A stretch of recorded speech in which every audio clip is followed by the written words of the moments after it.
வாங்க இன்றைக்கி நம்ம என்ன செய்யலான்னா புளிக்குழம்பு தான் வைக்க போகிறோம். புளிக்குழம்பு வடை தாளித்து வாங்க பார்க்கலாம்.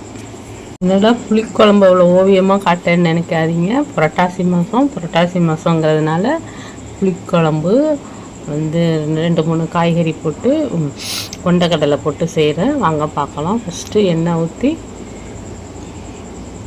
வடை தாளித்து வெங்காயம் பூண்டை போட்டு நல்லா வதக்கிக்கணும். வதக்கிட்டு தக்காளியை தூக்கி போடுங்க. தக்காளியை போட்டு நல்லா வதக்குனதுக்கப்புறம் தக்காளியை நல்லா வதக்கிக்கிட்டே இருங்க. நல்லா வதக்குனதுக்கப்புறம் உப்பு போடலாம். உப்பு போட்டு கொஞ்சம் வதக்குனிங்கன்னா நல்லா வதங்கும். அப்படியே கருவேப்பிலை 2 பிச்சு போட்டாச்சு. எங்கள் வீட்டு சைடு வந்து நிறையா கருவேப்பிலை மரம் இருக்குது. அதை வாட்டி நிறையா கருவேப்பிலை கிடைக்கும். அது நிறையா நம்ம யூஸ் பண்ணோம்னா நம்ம ஹெல்த்துக்கு நல்லது. புளி வந்து ஒரு சின்ன உருண்டை ஊற வச்சுருக்கேன்.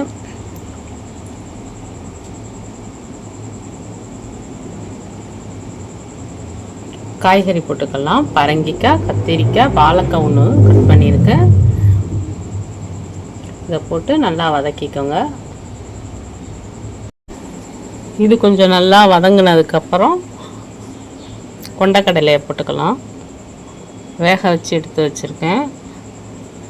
நைட்டே ஊற வச்சா அது பண்ணலாம். நான் வறுத்து வேக வச்சேன். காலையில் தான் வறுத்துட்டு வேக வச்சேன். அதனால் வேக வச்சு அதை போட்டுக்கோங்க கொண்டக்கடலையை. இந்த குழம்பு வந்து நல்லா டேஸ்ட்டாக இருக்கும். இதோட வந்து தேங்காய் இருந்துச்சுன்னா தேங்காய் பல்லாக போட்டு செய்யலாம். நான் இன்றைக்கி போடலை. கொண்டக்கடலை போட்டாச்சு. இப்போ புளியை கரைச்சி வச்சுருக்கோம் இல்லையா, அந்த புளி தண்ணி எடுத்து ஊற்றிடலாம். இது நல்லா வதங்கிடும். வதங்கினதுக்கப்புறம் இந்த புளி கரைசல் எடுத்து ஊற்றிடுங்க. ஊற்றினதுக்கப்புறம் இந்த மிளகாய்த்தூள், மல்லித்தூள், கொத்தமல்லி தூள் இதை போட்டுக்கோங்க. இதை போட்டு நல்லா கிளறிடுங்க. நல்லா கிளறினதுக்கப்புறம்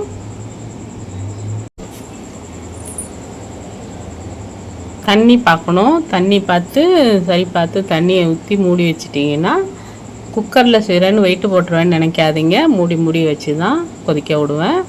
மூடி வச்சு அப்பப்போ திறந்து பார்த்து கொதித்ததுக்கப்புறம் காய் வெந்துருச்சான்னு பார்த்துட்டு இறக்கிடலாம்.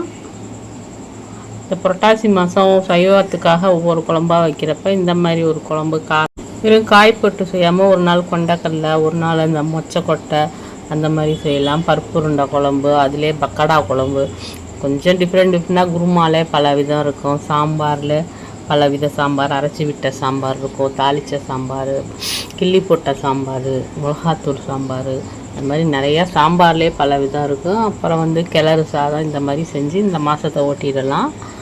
அதுக்காக இந்த ரெசிபி இன்றைக்கி போட்டேன். சுட சுட சாதம், அப்பளம், 2 வத்தை. இதுக்கு வந்து சைட் டிஷ் வந்து நீங்கள் தனியாக செய்யணும்னு அவசியம் இல்லை. இதில் இருக்க காய்கறி, இந்த கடலை இதை போட்டு நம்ம சாப்பிட்றலாம். ரொம்ப சூப்பராக இருக்கும். நீங்களும் இதை மாதிரி ஒரு வாட்டி செஞ்சு பாருங்கள். எப்படி இருக்குன்னு சொல்லுங்கள். அநேகமாக எல்லார் வீட்லேயும் செய்வீங்கன்னு தான் நினைக்கிறேன் இந்த குழம்பு.